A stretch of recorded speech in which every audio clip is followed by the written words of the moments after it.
নির্বাচনের আগে বিএনপি সব দিক থেকে দুর্বল হয়ে যাবে, নানান বন্দোবস্ত বিভিন্ন মহল থেকে চলছে।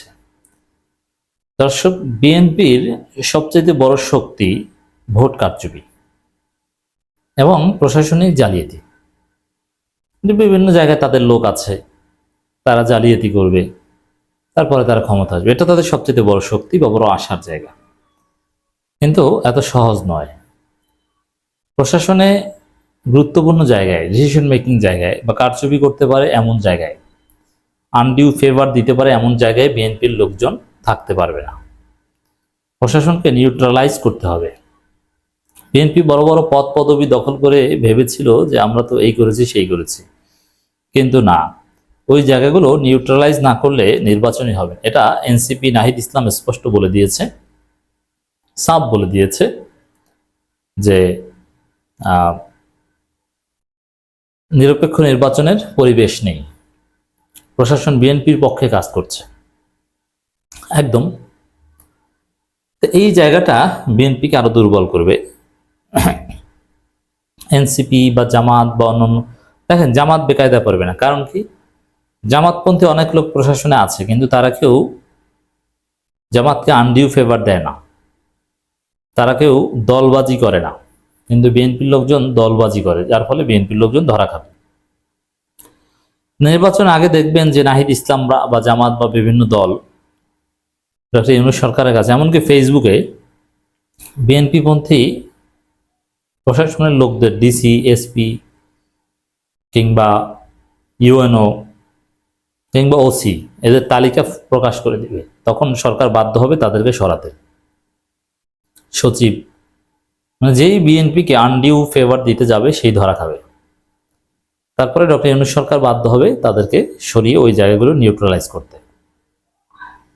তো দর্শক, এই বিষয়ে একটা খবর, প্রশাসনের পক্ষ নিয়ে পাল্টাপাল্টি অভিযোগ এনসিপি বিএনপির।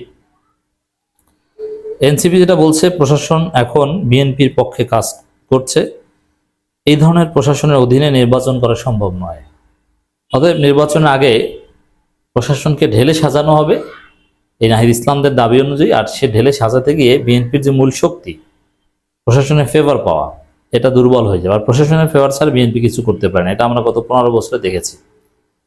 প্রশাসন যদি বলতো যে নয়াপল্টন থেকে কুত্তার মতো দৌড়িতে দৌড়িতে গোলাপবাগ যে সমাবেশ করো, এরা মুহূর্তের মধ্যে দৌড় প্রতিযোগিতা করতো এবং গোলাপবাগ যে সমাবেশ করতো। প্রশাসন যদি বলতো যে রাস্তার ফুটপাতের অর্ধেক জায়গায় কান ধরে উঠবাস করবা, সেটা করতো। আর যদি বলতো যে ঠিক আছে ফুটপাতের উপর সোজা হয়ে দাঁড়াও, তারপরে প্রোগ্রাম করো, করতে পারতো। গত 15 বছরে একটা এক্সাম্পল দেখান যে প্রশাসনের বাইরে বিএনপি যেতে পেরেছে, পারেনি। এর মানে প্রশাসনের সাথে বিএনপি পারে না, এটা বিএনপির ইতিহাস। এই জায়গাটায় বিএনপি একটা কঠিন ধরা খাবে, যেটাকে আমরা বলি রাম ধরা। On the other hand, Ruhul Kabir Rizvi বলছেন মানুষকে বিভ্রান্ত করার জন্য এই বক্তব্য দেয়া হয়েছে, প্রশাসনের সাথে বৈষম্য বিরোধীদের সখ্যতা বেশি না। এই যে দেখেন, বিভিন্ন পন্থী লোক বিভিন্ন জায়গায় আছে, কিন্তু তারা কেউ নোংরা আচরণ করে না, ধরা পড়ে না, অথবা তাদের অপসারণের মতো কোনো ঘটনা কেউ দেখাতে পারবে না। কিন্তু বিএনপির এক 5 দালাল, কুয়েটের ভিসি, কি আকামটা করেছে দেখেন। তো বিএনপি ধরাটা খাবে তো এই জায়গায় যে কুয়েটের ভিসি বহিরাগত বিএনপি সন্ত্রাসীদের ক্যাম্পাসের ভিতর ঢুকিয়ে সাধারণ শিক্ষার্থীদের কুপিয়েছে। এরপরে সাধারণ শিক্ষার্থীদের বিরুদ্ধে মামলা দিয়েছে, সাধারণ শিক্ষার্থীদের বহিষ্কার করেছে। এরকম নোংরা আচরণ করলে টিকতে পারবে? পারবে না। ওইরকম বিএনপির যারা আছে দালালি করে, তারা এতটা নোংরা দালালি করে, আর বিএনপির লোকজন এতটা খাই নোংরাভাবে তাদের পক্ষে কাজ করতে হয়, যার ফলে এদেরকে নিউট্রালাইজ করতে বাধ্য হবে ডক্টর ইউনূস সরকার। প্রশাসন বিএনপির পক্ষে কাজ করছে বলে অভিযোগ করছে এনসিপি নেতা নাহিদ ইসলাম। অন্যদিকে উল্টো অভিযোগ করছে বিএনপি। দেখেন, বিএনপির অভিযোগ কেউ বিশ্বাস করে না। নাহিদ ইসলামদের কথা মানুষ বিশ্বাস করে, পিনাকি ভট্টাচার্যদের কথা মানুষ বিশ্বাস করে, ইলিয়াস হোসেনদের কথা, কনক সরোয়ারদের কথা মানুষ বিশ্বাস করে, কিন্তু বিএনপির কথা কেউ বিশ্বাস করে না। বিএনপির নিউজ এবং নাহিদ ইসলামদের নিউজ, এনসিপির নিউজ এক জায়গায় করে জনগণের মন্তব্য একটু করে দেখবেন যে জনগণ কারটা বিশ্বাস করে। রুহুল কবির রিজভী ভালো কথা বললো, জনগণ গালি দেয়। এর মানে জনগণ বিএনপিকে একদম সহ্য করতে পারে না। অন্যদিকে উল্টো অভিযোগ করেছে বিএনপি। দলটি বলছে প্রশাসনের সঙ্গে বৈষম্যবিরোধী সক্ষতা সবচেয়ে বেশি। আর নাহিদ ইসলামের বক্তব্যকে পলিটিক্যাল রেটরিক বা রাজনৈতিক বাগাড়ম্বর বলে বর্ণনা করেছেন। না, এটা একদম সত্য। আমাদের কাছে প্রমাণ আছে কোন সচিব, কোন ওসি, কোন ইউএনও, কোন ডিসি বিএনপির দালালি করে, আমরা সব জানি। এগুলো সময় মতো ফাঁস করে দিব, তারপর এরা সবাই জয় বাংলা হয়ে যাবে। অর্থাৎ প্রশাসনে যারা বিএনপির দালালি করেন সাবধান হয়ে যান, আপনার চাকরি নিয়ে আপনার টানাটানি বাজবে। আর এটার পলিটিক্যাল রেটরিক না সত্য, এটা তো ওই কুয়েটের দিকে তাকালেই বোঝে, কুয়েট ভিসি যে কতটা নোংরা দালালি করছে বিএনপির পক্ষে, এটা দেখলেই তো স্পষ্ট হয়ে যায়। জুলাই গণঅভ্যুত্থানের ছাত্র নেতৃত্বের দল জাতীয় নাগরিক পার্টির আহ্বায়ক নাহিদ ইসলাম বলেছেন, বাংলাদেশের অনেক জায়গায় প্রশাসন এখন বিএনপির পক্ষে কাজ করছে, তাই এই ধরনের প্রশাসনের অধীনে নির্বাচন করা সম্ভব নয়। অতএব ডক্টর ইউনূস সরকার বাধ্য হবেন প্রশাসনকে নিরপেক্ষ করতে, এই অভিযোগগুলো আমলে নিতে। বিএনপির জ্যেষ্ঠ যুগ্ম মহাসচিব রুহুল কবির রিজভী বলেছেন, মানুষকে বিভ্রান্ত করার জন্য এই বক্তব্য দেওয়া হয়েছে বলে তারা মনে করেন। তিনি বলছেন, প্রশাসনের সাথে বৈষম্যবিরোধী সক্ষতা সবচেয়ে বেশি। ঠিক আছে, যদি হয়ে থাকে তাহলে ডক্টর ইউনূস যদি প্রশাসনের অমুককে সরিয়ে দেয়, তমুককে সরিয়ে দেয়, অমুক ভিসি চেঞ্জ করে, আপনাদের কোনো সমস্যা থাকার কথা নয়। তখন আবার কান্নাকাটি করতে আইসেন না। তখন কান্নাকাটি করতে আসলে বোঝা যাবে যে আপনারা কি জালিয়াতি করেছেন। সাপোজ কুয়েটের ভিসিকে সরিয়ে দিলেই তো আপনাদের কান্নাকাটি শুরু হয়ে যাবে। এনসিপি নেতারা মনে করেন, গত বছরেই 5ই আগস্ট রাজনৈতিক পরিবর্তন পর প্রশাসন সহ বিভিন্ন ক্ষেত্রে বিএনপি সমর্থকরা জায়গা করে নিয়েছে। ফলে প্রশাসন ও পুলিশ সহ রাষ্ট্রের প্রতিষ্ঠানগুলো থেকে নির্বাচনে বিএনপি এক ধরনের সহযোগিতা পেতে পারে।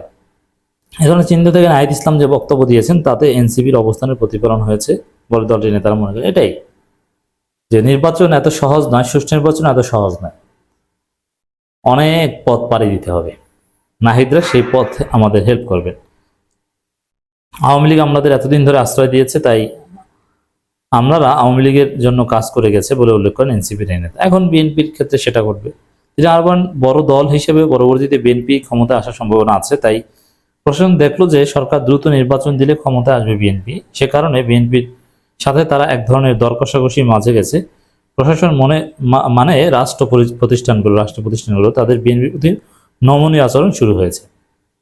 এই জায়গাটা দেখেন, নাহিদ সরকারে ছিল, তো সরকারের একজন উপদেষ্টা ভালোভাবেই জানেন যে কিভাবে কি মেকানিজম হয়। অতএব নাহিদের এই বক্তব্য ক্রেডিবল। এমনকি রিজভির চাইতে নাহিদ অনেক বেশি জানেন।